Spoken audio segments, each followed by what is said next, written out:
It's the Mike Missanelli podcast on the BetRivers Network.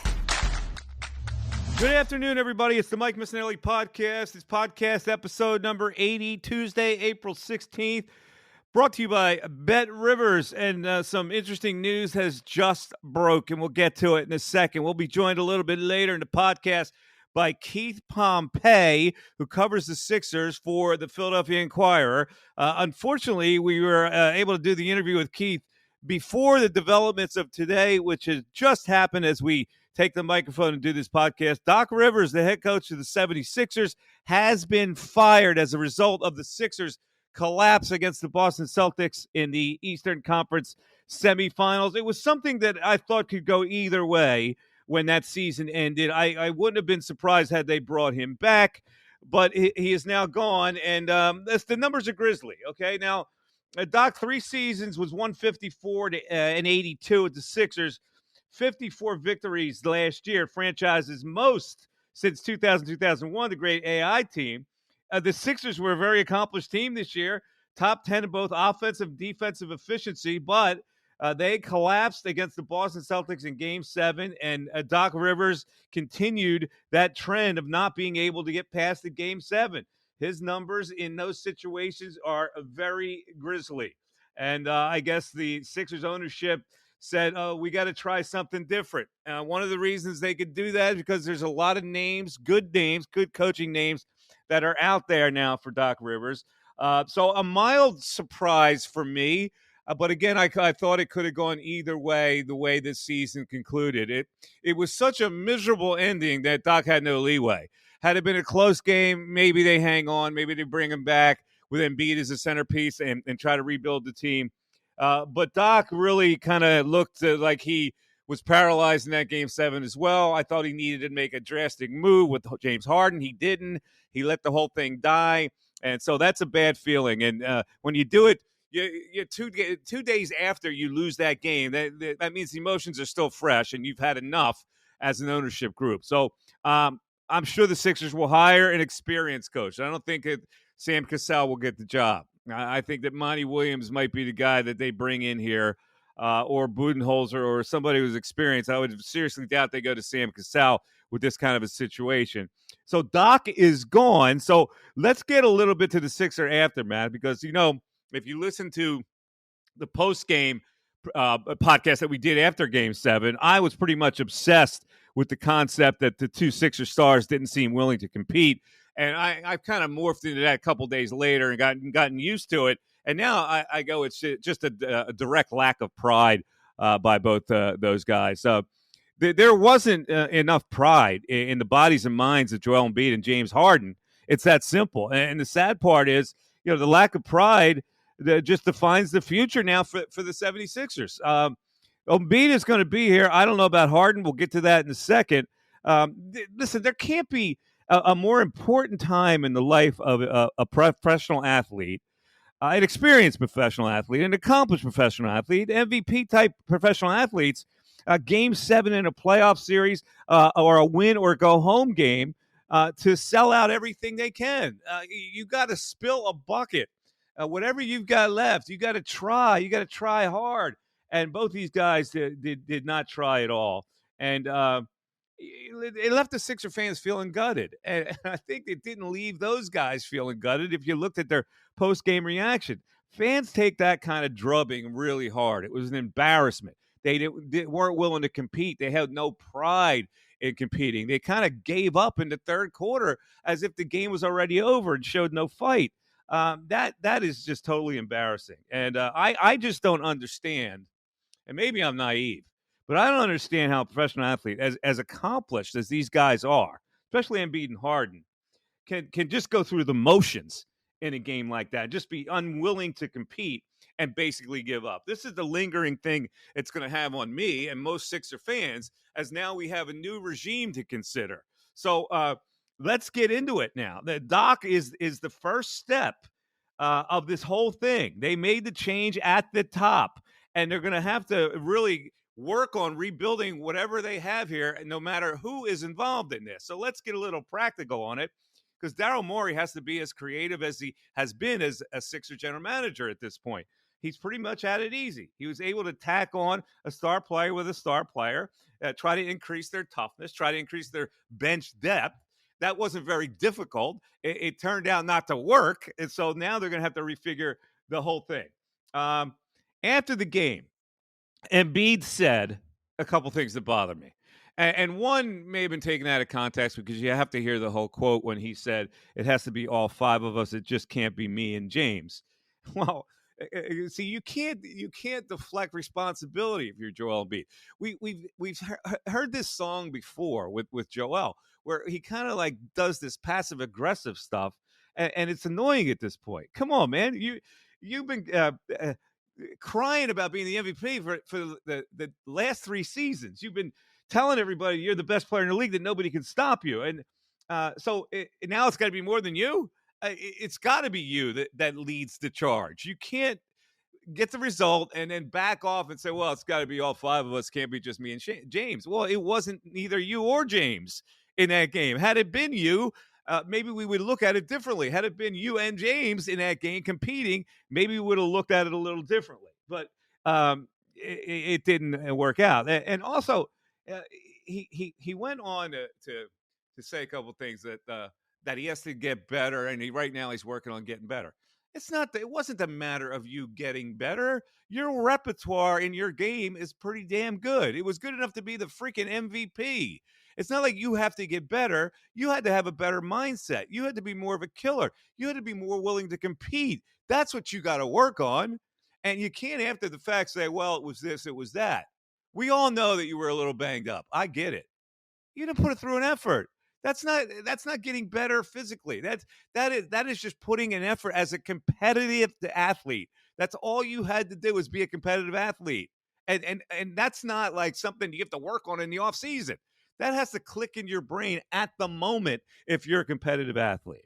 All right. So Embiid's not going anywhere. The Sixers, whoever they bring in as the head coach, are going to have to build around Joel Embiid. There's no question in my mind that he's the guy, the centerpiece, and they may have to do it with another star. You trade out Harden, you get Dame Lillard if there's a way to do that, and then you run it back and you see how that works. But you've got to milk every opportunity with Embiid. You can't blow it up. You can't go young. You can't rebuild. You can't trade him. He's got to be there, and you got to facilitate what the Sixers are with him there. Now, James Harden, I've had enough. I've seen enough. He's a player clearly on dying batteries, although he had a pretty good year in a different role. He didn't come through in the playoffs, which means to me he's fatigued. He's tired. He's not the same player. He's never going to be the same player, and he doesn't have the mental makeup to play on a championship team. So I'm done. Now, how they remove themselves from James Harden is step 2 for the Sixers. Step 1 was Doc. Step 2 is Harden. He's got a player option. He can elect to come back with a different coach. Maybe he likes the guy they hire. He'll say, I want to come back. And they go, okay, James, we'll give you another contract, multi-year, 3-year. And they get him back in the full. I wouldn't do that. The other thing is they don't have to give him another contract at all. If he accepts a player option, he figures nobody's going to pay me $37 million a year. At least I got $37 million for 1 year. And then beyond that, maybe I can make a little more money. I don't know what's in his mindset right now. Or the Sixers can make a sign and trade. They sign him to a deal that's semi-reasonable, although it's not going to be less than $37 million. And then they move him to another team who's interested, like the Houston Rockets. But you got to take back that kind of salary from the Houston Rockets. So who are the players you get back from Houston that'll make up that salary in a sign and trade? He's pretty much got him handcuffed at this point, James Harden. So all I know is that I don't want him. And I don't know if the Sixers can just dispatch him. So we'll see. So what's left for the Sixers? Again, you have to build around Embiid with a better winning formula. How do you do that? I don't know. If the Sixers wanted to call me up and ask for suggestions, they'll attach a check with that because I'll give them some suggestions on how to proceed from this point on. All right, so let's go with Dame Lillard. Can they pull that off? It's the first thing I would do. First thing I would do is try to make that kind of a deal. Now, in that kind of a deal, Portland's probably going to have to take back Tobias Harris. They take back Tobias Harris only for the fact that they can lop off that contract after 1 year and have $47 million to rebuild that young team. So they get rid of Dame, they accept Tobias, they bite the bullet 1 year, comes off $47 million, then they can start rebuilding. The bench. I don't know. They thought they got the right complementary players, and the conclusion I've come to, it is very difficult to get complementary players that actually make a difference in winning. All right, they got P.J. Tucker. For most of the season, he wasn't worth anything. He made a couple threes in the playoffs. He gave him a little bravado. He's not good enough. DeAnthony Melton, early on, was a good addition. Hit a wall. I don't know what he is either. George Niang's got to go. Shake Milton's got to go. Jalen McDaniels will probably be kept as a unrestricted. He's an unrestricted free agent. They traded for him. He's a defensive player who doesn't make a lot of money. He'll probably be part of that equation. But I don't know who else that they can get, except refilter some guys in the NBA on reasonable contracts, cross your fingers and hope that they can make a difference. You see it all around the league. The Boston Celtics have a few guys that they parlayed into guys that make a difference. They bring them off the bench. They make a difference. The Sixers have to figure out a way to get that type of player. All right. So that's your Sixer aftermath on the Mike Missanelli podcast. Again, the breaking news. Doc is gone. Who are they going to bring in? You got Buds out there. You got Monty Williams. You got a bunch of other candidates out there that you can hire. I'm thinking that Monty Williams might be the guy. He did have some experience here. He kind of knows the landscape. He's probably close with Elton Brand, and Morey can just jump on that. But Sam Cassell, who's I don't know. I think I have to go bigger than Sam Cassell. And there's Nick Nurse. There's always that Mike D'Antoni out there. There's Frank Vogel. So there's a lot of candidates, and I'm sure that influenced Josh Harris's decision, whether it was his decision or not. I have no idea whether he can make that kind of decision 2 days after they just got drubbed in Boston. But it's going to be somebody, and it won't be Doc Rivers. So there you go. That's my Sixer aftermath. I'm still a little wounded from what I saw in Game 7. I can't get over the fact that two guys who are supposedly stars were unwilling to compete. That will always leave a stain in my mind and probably all 76er fans. It's the Mike Missanelli podcast on the BetRivers Network. All right, ladies and gentlemen, time for the moments of truth as we go deep inside the Sixers losing to the Boston Celtics in the semifinals. A lament that we have gone over year after year after year. And our special guest today is the man who covers the Sixers for the Philadelphia Inquirer. In his honor, I'm wearing my Inquirer hat today. Keith Pompey joins us. Hello, Keith. What's up, man? What's up? Well, let's get right into it here because I'm looking at this situation, and here's the thing: I didn't know they were going to win a Game 7. I thought they had a chance. I did not expect their two best players would look like they just did not want to compete. And that kind of, like, as a fan and a sportsman, that kind of sickens me. and you cover the team. You got to be objective. I totally understand it. But I can't fathom one of the most important moments of your sporting life, and they just didn't look like they wanted to compete. Your thoughts? Yeah, I agree with you. It was bad. It was bad. Like, there was a couple of people who disagreed with me. I said this was the worst Game 7 loss that they had. And, there were certain people talking about, what are you talking about? Losing to Kawhi at the last second, the Ben Simmons thing. And I was like, well, they look like a team that quit. It looked like at one point in the third quarter, the only guy who was playing was Tyrese Maxey. And he was like confused, like, where's everyone at? Like, stuff like that, right? Now, I don't think PJ Tucker quit. I just don't think that he was on the floor enough, right? To do anything or to play. But yeah, it was kind of bad. The bad sign, like I look at it early on, it was in the second quarter, and it was one of those things where Joel Embiid shot 2 for 9, James Harden shot 2 for 7, and this is Game 7, and you look at it where Jason Tatum stepped up his game, and Game 7s are the games where the Michael Jordans, the LeBron James, all these type of guys is where they hang their hat on, and the fact that at that particular time in a close game, Joel Embiid and James Harden was struggling, and James at times looked disinterested. Joel lacked aggression, and it was a bad performance by the Sixers, a bad showing. All right, let's take them one at a time. Let's take Joel Embiid first. He's always championing his platform to get respect. And, it's constant. And, even when he drops it subtly, you can tell that he doesn't think he gets enough respect. He's always wanted to be the MVP. These are the moments that create you. And, we have lauded him occasionally in this playoff run.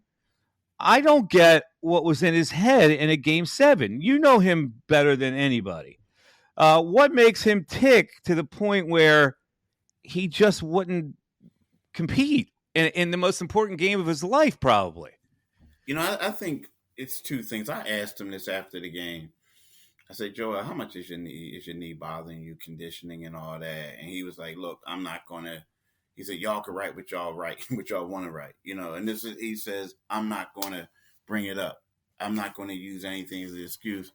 But I do feel like that it hindered him a little bit. I do. Now, the reason being I'm saying that is because we saw how other games where Joel kept jumping for the ball, diving, falling down, rolling, doing whatever. You can't keep doing that on a bad leg. And I guess he was feeling like that's the best way to land. I honestly, and I get it. I know what people are saying. Now, you can also go, Mike, where you can say, look, you're the biggest dude there. You're going to be in a lot of pain. You're probably going to not want to do anything tomorrow, but get your tail on the block. That stuff that you were doing from the elbow and all that in the regular season is completely different in the playoffs because people are going to defend it differently. So yes, you can say that. But what I'm trying to say is I think that he was injured, but I also believe that he could have given a little bit more effort down there several times. Now, the one thing that I noticed that he was seeing is that whenever he faced in the post, both of them, he would draw two defenders. If both of the bigs were in there, he would have Horford facing them, and then the other guy was behind Horford. When they weren't, one of them wasn't there, it was Marcus Smart. So Joel was bailing out, shooting jumpers, as opposed to going in there and getting physical. So, yeah, it looked bad. Yeah, all right. So, I saw the same thing. There were two ways, like, he could have exerted himself in this game because they were blocking off that pick and roll that they were been so successful. But the one thing that was available at the top of that pick and roll was the nail jump shots, which he's deadly. The one-legged jump shot was there. If you make a quick decision, that's there. And then the other way to score is what you just said by getting down low, which he doesn't seem to want to do a lot. So that's what that bothered me. He goes, okay, that's available. I'll make these shots all night. Who stops that shot? Even if Horford's going to be on me, I got that one-legged Dirk thing, and I make those all the time. And so it goes to his mindset, but it also goes to the coach's mindset. Well, if we can see those are the two available areas for him to exert himself more to score, why doesn't the coach see it? Yeah, I think, man, you know what? I'm starting to think the NBA coaching is different. You look at it now, like Bud gets fired, Monty Williams gets fired. And I honestly think that coaches don't coach like they used to, nor do they coach the way they should. Now, again, if that was Tyrese Maxey, if that was Tobias Harris, George Niang, yeah, he would have told him, get your tail down there and do what you got to do. But if it's James Harden or it's Joel Embiid, knowing that when it comes down to a coach getting fired, the owner typically asks them what you think. They're not going to get coached in situations like that. It's one of those where, unfortunately, you'll see the grimace on the sidelines. You'll see like him leaning over, but you're not going to see him saying, get your butt down there and do what you got to do. So, you know what I mean? Like, that's the problem with today's NBA. Superstars don't get coached. They don't. Yeah, no, you're absolutely right. See, that's a hard, cold reality of the NBA, and it kind of leads into my next point. Because if I'm a coach and I'm sitting there watching the way James Harden's playing, I'm turning to my assistants. I go, this SOB doesn't want to play. And so to save the season, you almost have to make a radical move and go, okay, I know this has been done before. I know I'm going to take a lot of heat for it, but my primary function here is to survive this season. And I thought he should have pulled James Harden. James Harden was not interested in playing that game and just giving the ball to Maxey and let fate go, cast. That plays into your point. He would not do that because that's so radical that he would always be questioned forever about it. But that was the only way they could have survived that game because he killed them, Harden, with his disinterest. Yeah, and not only just that, like you talking about being criticized for it. Let's face it, like James, stuff keeps getting leaked that James wants to go to Houston. So it's kind of sort of like, okay, James, what happens what can we do to keep you? Well, that guy that took me out in Game 7 and embarrassed me, why don't you get me another coach, right? Like, I you know what? You don't want to think that people think about things like this, but they do. I mean, they do. Like, I mean, they don't deny. I mean, they deny it, but they do. But you are right. Like, sometimes it's weird. Here's the thing about James Harden. People forget that before, when he had 45 points on Game 1, ESPN destroyed him. They were laughing at him on television, right? They were saying, what you mean James Harden could carry the Sixers? Then all of a sudden, I'm like, yo, what's James doing? And then next thing you know, someone sends me the clip, and I'm like, oh, okay. And then the same thing in Game 3. It was kind of like he messed up game 2, and we're all people like he needs to man up. He's not being tough, and he comes out strong. Maybe sitting him down, having a little thing to him. Maybe you got to say, look, you don't like rip him, but you say, look, bro, I'm waiting for you to come and play. You got to do something. You're embarrassing yourself here. You have to be James Harden. Like you sent them that gospel song, then you might have to preach the gospel to him or something, right? So like if you do that, then he does it. He plays hard. But you're right, man. He didn't have it. He looked disinterested. It looked like he knew they weren't going to win. I mean, it was a disappointing performance, more so than what Joel did in my eyes. Keith, the years go on. Players don't get younger. They don't get healthier. They don't get sprier. He looks like a guy on dying batteries to me. And I know he summoned some energy to play two decent games. But where does it stand now? He's got a player option. And he can choose. Now, I go around the league and I go, are there people that are going to give him a multi-year contract? Or is the best he could do to accept the player option and play for $37 million with the Sixers? Where are the Sixers now in this whole equation with James Harden? That's the $1 million question right now. Because when you think about it, it's one of those things where, Josh Harris was in the building last night watching the game. And, I'm pretty sure James, if he opts out, and whoever signs him, he's going to want more money, right? He's going to want in that 30 range, multiple years, multiple seasons. And if I'm the Sixers, after what I saw last night, I have to think long and hard about that. Because, I don't like, from what we saw last night, yesterday, what we saw the season prior, in the money games, the last Game 7 they had against the Miami Heat, I don't know if I'm giving James Harden that money. And I'm pretty sure the Sixers are probably thinking the same thing about that. Now, the only thing is kind of sort of like, well, if we don't keep him, what are we going to get for him? So that's the main question. But I can't see somebody wanting to give this guy from the Sixers, a whole bunch of money after they saw what happened yesterday. Well, is there a team in the NBA that we would be willing to do that? Is my question. The thing is, the thing about the Houston thing is intriguing if they're serious, just because, he lives in Houston. To me, Houston right now is one of those places that really want to get a star in there that people love so they can bring up the attendance for a couple of years until people get better.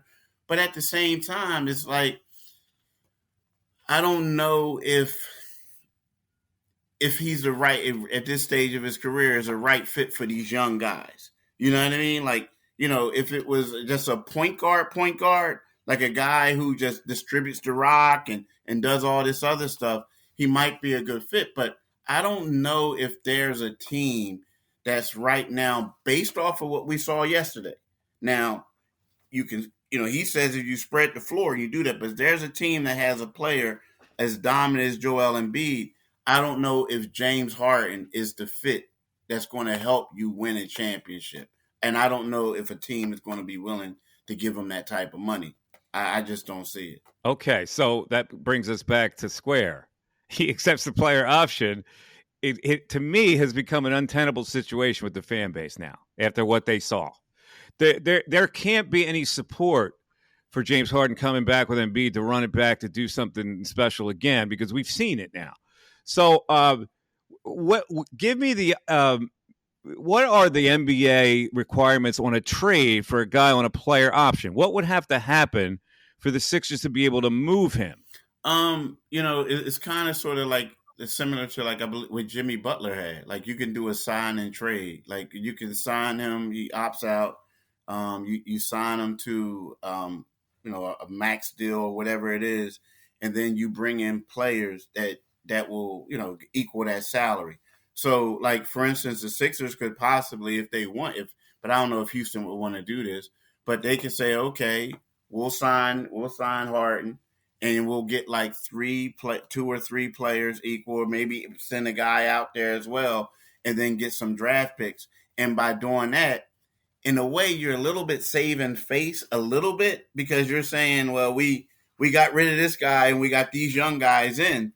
But I mean, I don't think that's the ingredient for winning a championship right now. And they need a legitimate co-star to go along. But here's the thing: the Sixers are a capped team. So if they make a sign and trade, they would have to take back that kind of salary. What young players could add up to make that kind of a salary from Houston?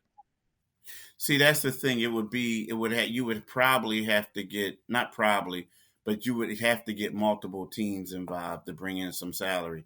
And the thing is, the one thing that the Sixers could do, because you're right, because a lot of these young stars that Houston have, they're all like on their rookie deals. Like these guys are making $5 million, this and that. And when you're talking about Harden is going to make something in the 30 range, possibly. You're not going to trade him for 5 Houston Rockets, right? You're just not going to do it. So in order to do that, you would have to get a third team involved with a guy, a star. But in order to do that, you also, what are teams sending out? Do the Sixers have the draft picks that one team would want in order for them to give up a guy who has a lot of money? You know what I mean? So that's the problem that the Sixers have right now, is that they really don't have a lot. And again, I'm not an executive, but to me, the way that James performed yesterday, and the problem is that was the only game of the day. Everyone watched it at 3:30. So the problem is, it's kind of like, is the James Harden had 45 points and 42? Is that the guy, or is it this guy who shot 3 for 11 and had 9 points? So that's hard. That's a hard chip to trade, in my opinion. We're talking to Keith Pompey, covers the Sixers for the Philadelphia Inquirer. Keith, you're seeing what's on social media. The opinions are ranged from blow it up to give it to Harden, keep Embiid, get rid of Embiid. It goes all over the place when people are wounded like this. So look into your sensible crystal ball and tell me how they can restructure things to be a contender next year. They have 3 unrestricted free agents. They probably won't keep Milton or Niang. Jalen McDaniels probably is a low enough price that they'll ride with him because they got to get something out of that trade. So what do you see happening here? And I include the Doc Rivers situation. Yeah, let's start with the Doc Rivers situation first. Typically in a situation like this, the coach is the guy that goes, right? I mean, he goes, and especially considering that Monty Williams was fired a year after he was the coach of the year. Budenholzer was fired 2 years after he won a championship, right? So you look at Doc Rivers and you say to yourself, bruh, you couldn't get out of the second round. You know what I mean? So this and that. So I could see him going. I mean, I think the big thing is, who do they think they can come in here and bring in? And if Josh Harris is willing to eat the money that he has, you know what I mean, on Doc. Like, is he willing to eat this money and then pay another coach, right? So to me, that's the main problem. That's the main concern. But here's the deal. The thing is, in regards to it, I know like a lot of people are upset with Joel Embiid, but I don't know if I'm willing to get rid of him just yet.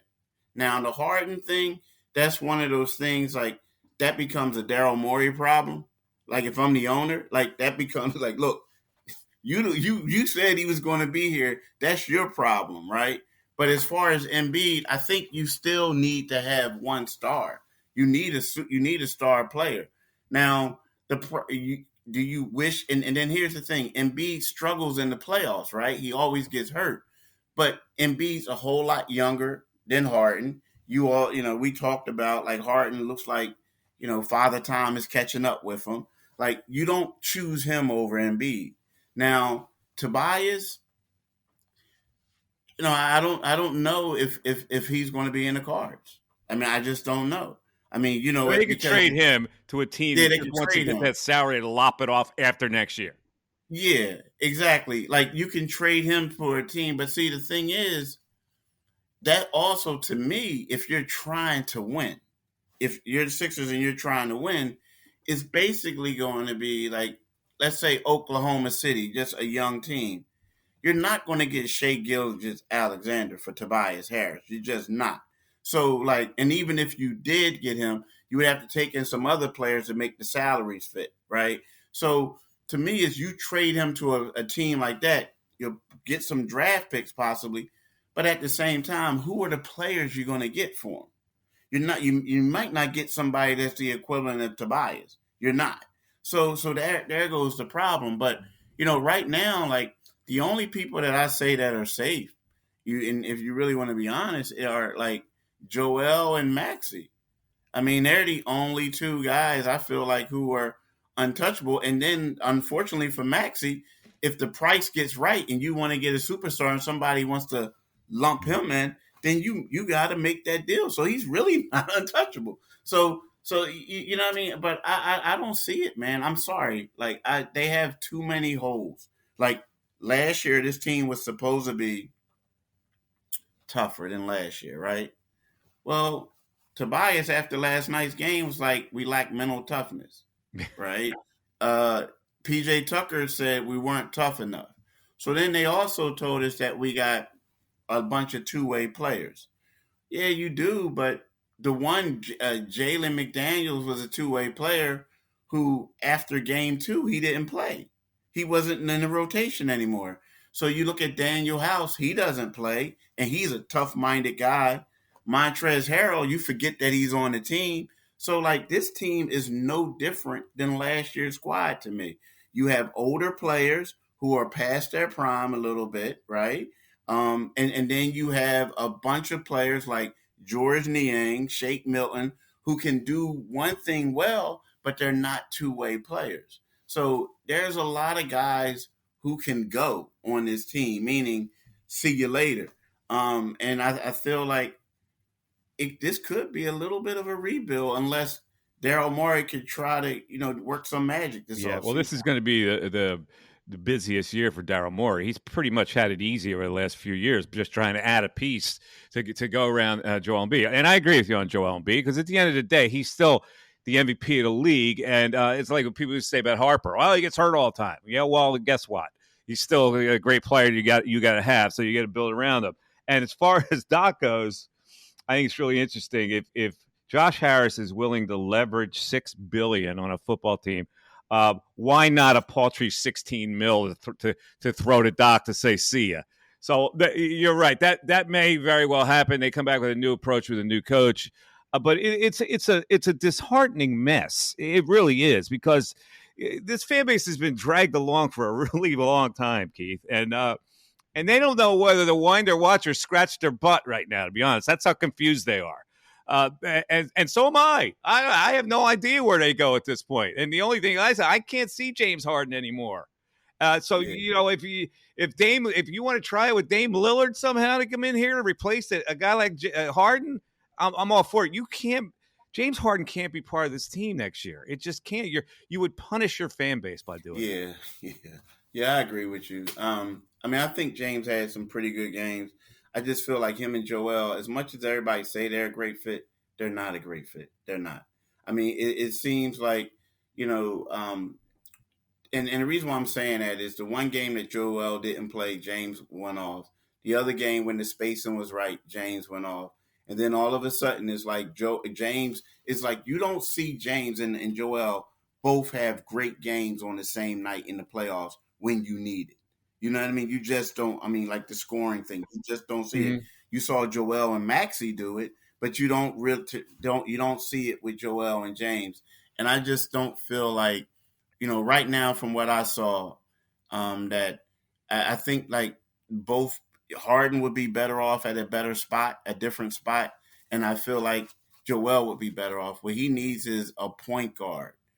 James Harden is a scoring guard, which is cool.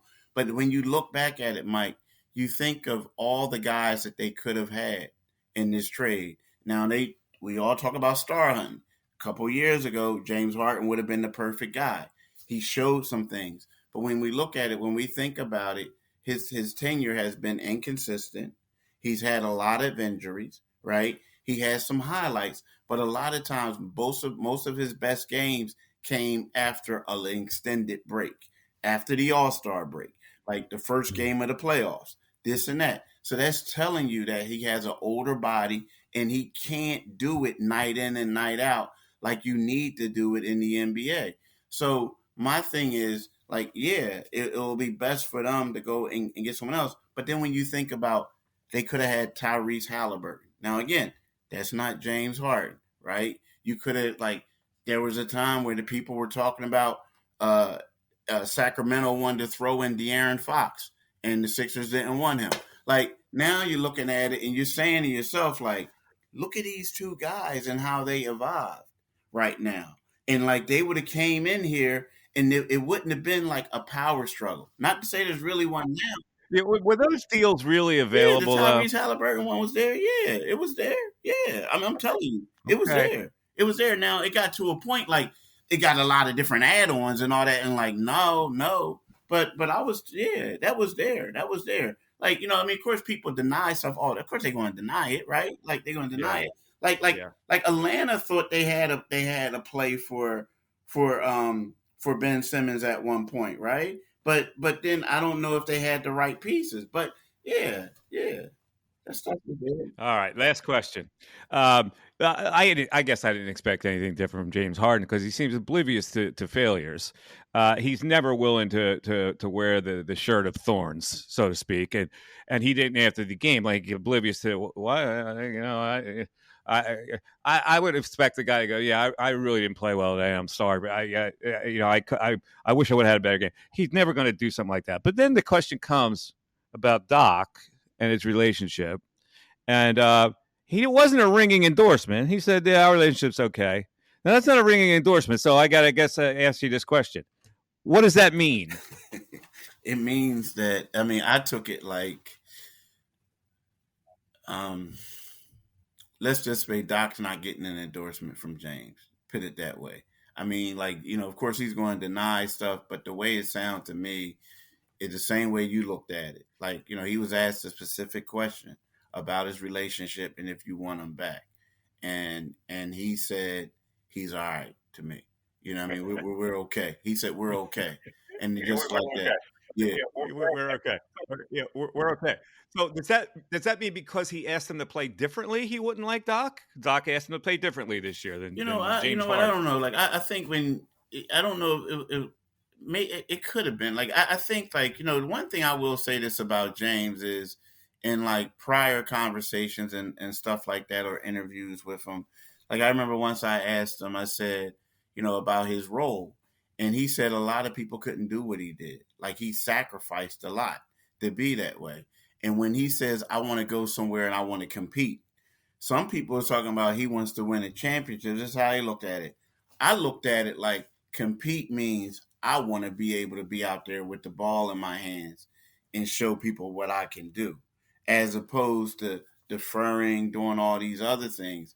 I feel like James did whatever he felt like he did whatever. Now, again, I shouldn't be speaking for him, but I'm just saying, like, all the things that he's done. Like, if you think about it, he's probably upset because here I am. I took a $15 million pay cut so we can get PJ Tucker. We get all these other guys. You asked me to be more of a distributor. I led the league in assists, right?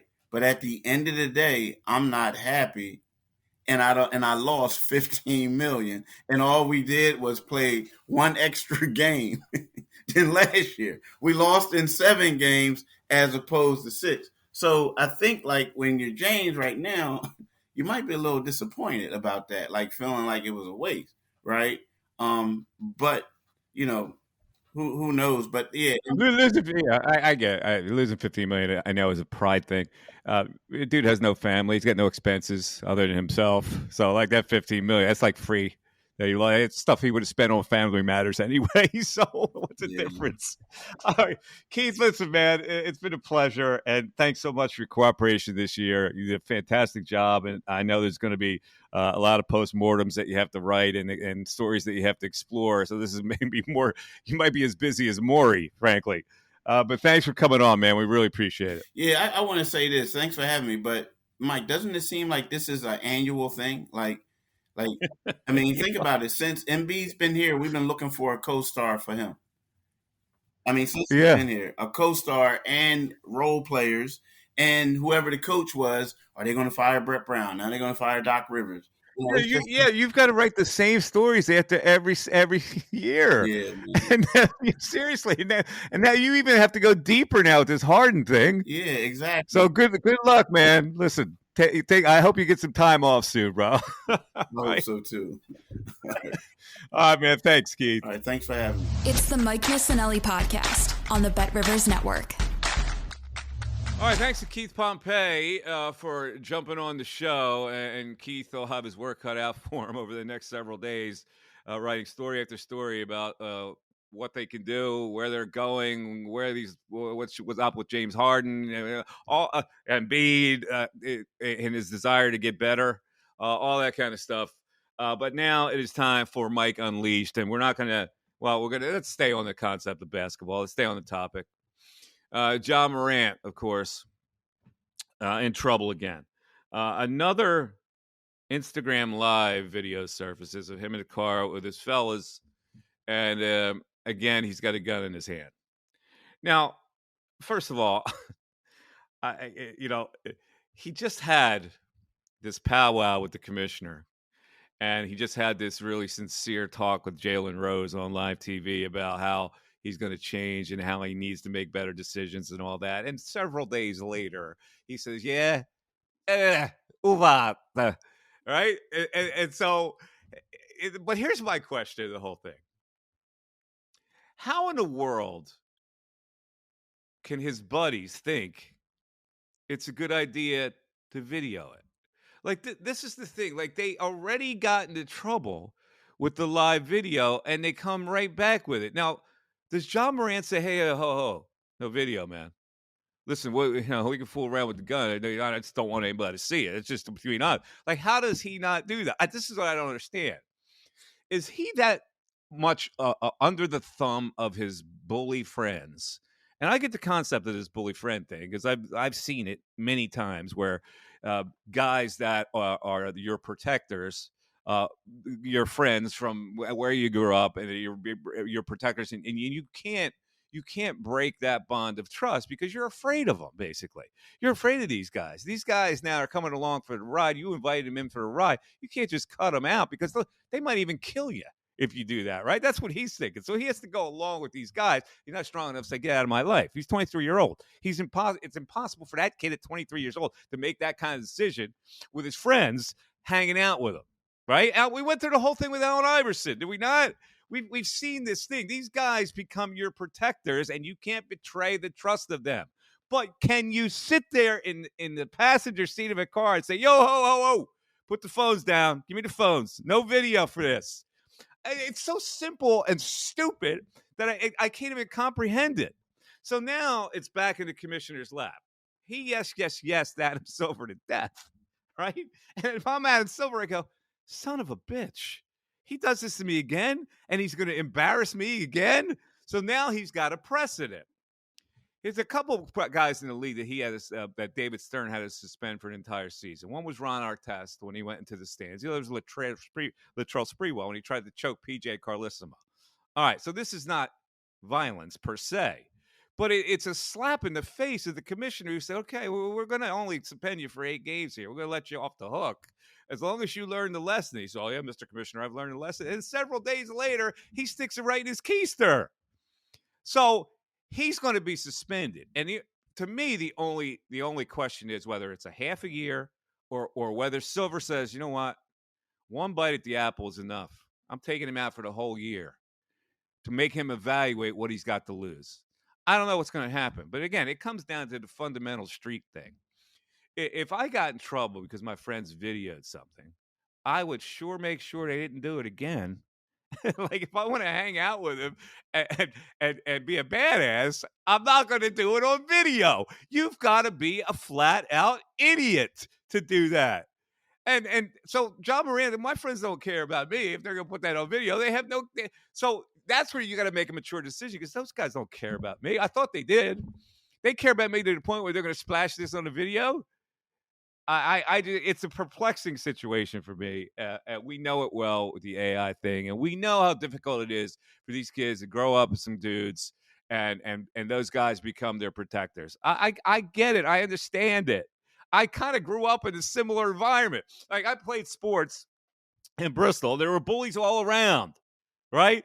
And they wanted to kick your ass all the time. But because you were an athlete, they protected you. And John Morant has gotten that protection. But what he's done now, he's taken those guys with him as he's making zillions of dollars. And that changes the landscape of the whole thing. Now they feel entitled. And now you can't cross those guys because if they want to mess around with guns, who's to say they won't mess around with a gun in your face if you try to cut them loose? All right. That's my John Morant thing for today. Let's go to the Phillies. We haven't talked much Phillies for obvious reasons, and we're not going to probably talk about them a lot this week. They're on a good winning streak. They're playing good baseball. They were recently in Colorado, and one of the things that Bryce Harper did, I love. The other thing, I don't. He did 2 things. He was out of sorts in Colorado. I don't know whether it was the altitude or what it was, but the first thing that happens is he starts jawing with these punks, these Colorado Rocky young punks that are sitting there close to the Phillies dugout. And he must have been on the on-deck circle, and they must have been riding them. You know, the kids with their first beer. You know how that works out. Bryce, you stink, blah, blah, blah, blah. It's a home run. He comes back. He starts jawing with them. And he goes to the dugout, and he starts doing it again. And I'm going, well, why would you waste your time with these idiots? Really? I mean, Bryce Harper, you're the league most valuable player. You're one of the best players in baseball. These little lunatics who've got a beer and a half in them, and they're going to mess with you, and you're going to jaw back with them? You're above that now, Bryce. Come on, stop it. So now later in the game, let's get to where he was righteous, and I was in his corner. So this Colorado pitcher named Bird has a rough inning. Finally gets out of the inning with I don't know, he got a guy to pop out or whatever it was. And he starts motioning towards the Phillies dugout, calling the Phillies dugout out, hand gestures and blah, blah, blah. So Harper goes, yeah, that dude's going to do that to us? We're in the World Series last year. That punk Bird with a 6 ERA is going to do this? Then you go after that bastard. And he did. He went right after him, and all those other Phillies came out. And that's the good thing about baseball. A punk like you, and then Bryce got a little carried away. He said, your organization is a loser. You're all losers. It's just a little childish, but I get it. That guy has no right to do that to your dugout, and then you got to stand up for it. So I applaud Bryce for that, and I go, Bryce, what are you doing with these little diaper wearing punks?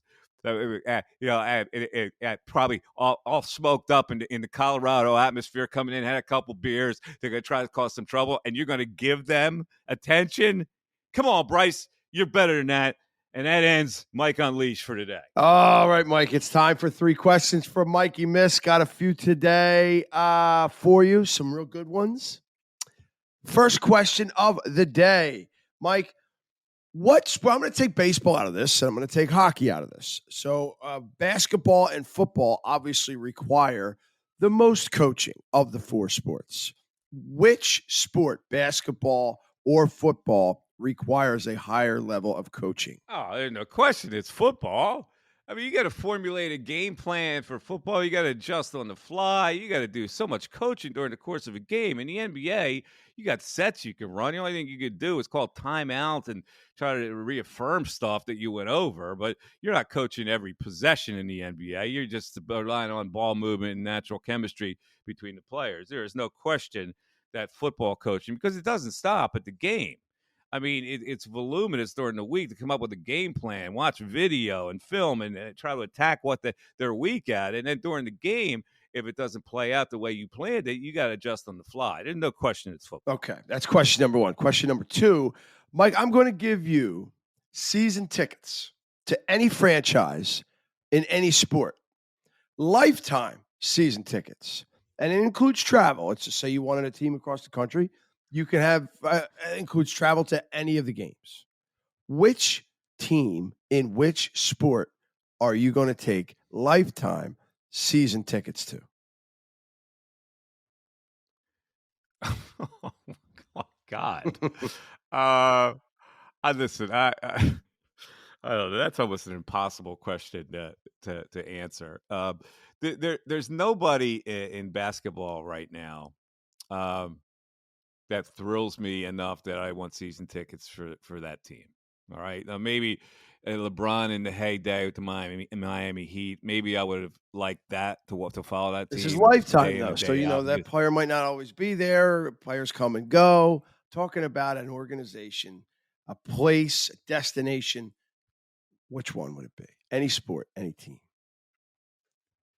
Oh, like I just said, it would have been in Miami. Yeah. This is a fluid situation. Right. Like I can't. I look at the teams in the Final Four in the NBA. Right now, the Lakers don't compel me enough, and LeBron at this stage, I don't want to do that. The Celtics, I have no time for the Celtics. Denver's a nice team. They're not that exciting that I want to be there for every game. So, all right, so let's go to football. And I guess the easy answer, and I'm going to be hated here.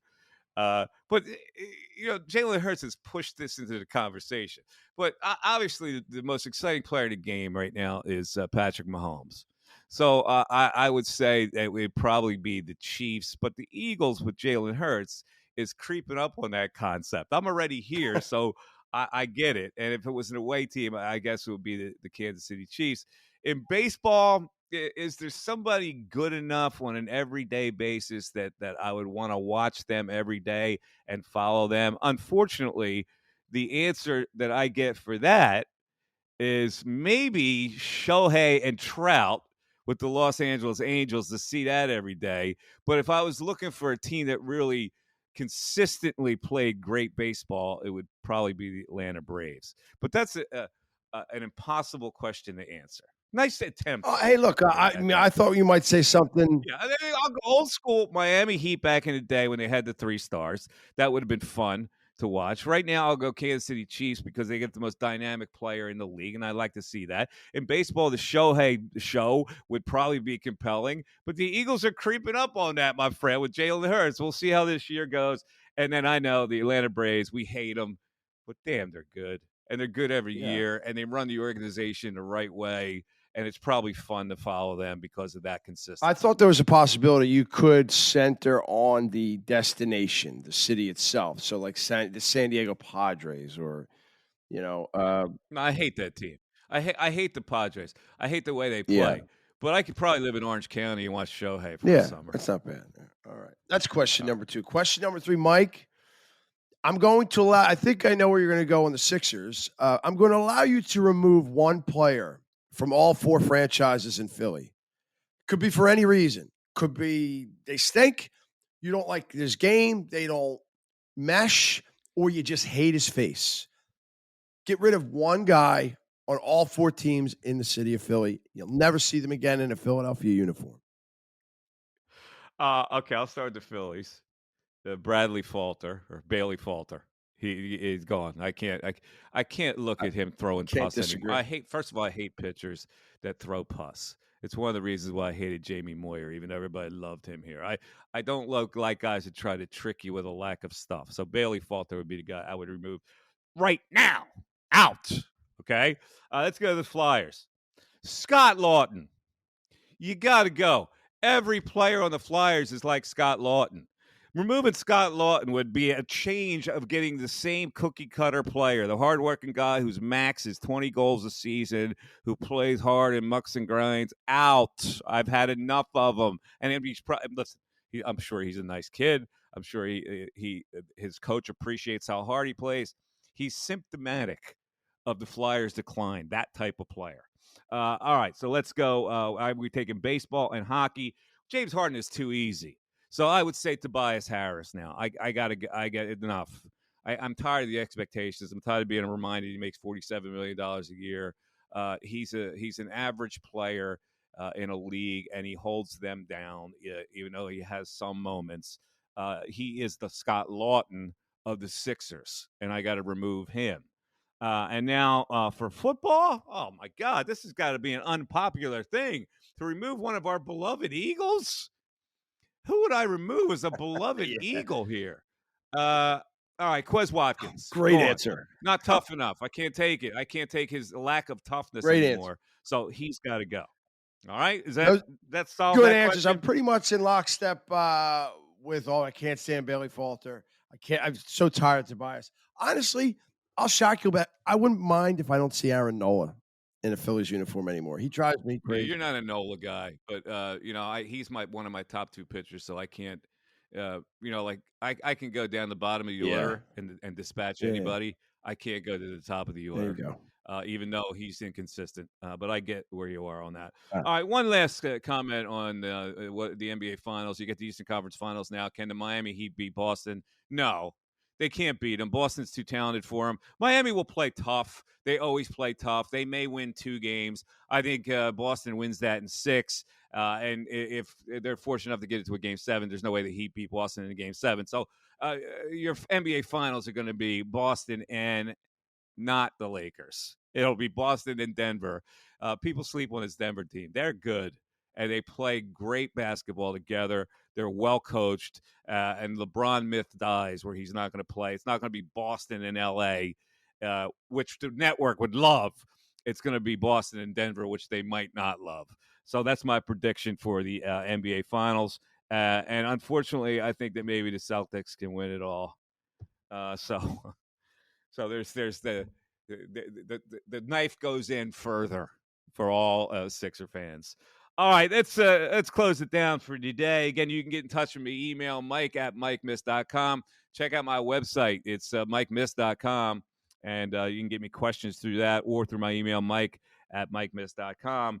MikeMiss25 is my Twitter handle, so hit me up on that. And I tweet a lot, and I tweeted a lot during the Sixer season. I'll probably take a little break now as we try to transition it into Philly season. And don't forget, coming up on Thursday, Charles Barkley and moi going head-to-head in a conversation, and you know how that always works out. I'll get him to say stuff. I'm going to tell him, right, listen, Charles, I do this podcast. I do not want you to hold back on your Philadelphia 76ers. You can say more in this podcast than you can say on that set with Ernie and Shaq. Look for that on Thursday. I'm Mike Missanelli. Thanks for listening to the Mike Missanelli Podcast.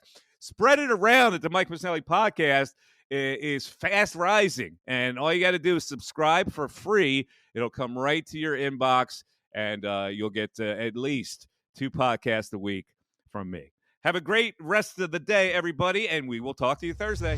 Thanks for listening to the Mike Missanelli Podcast on the BetRivers Network.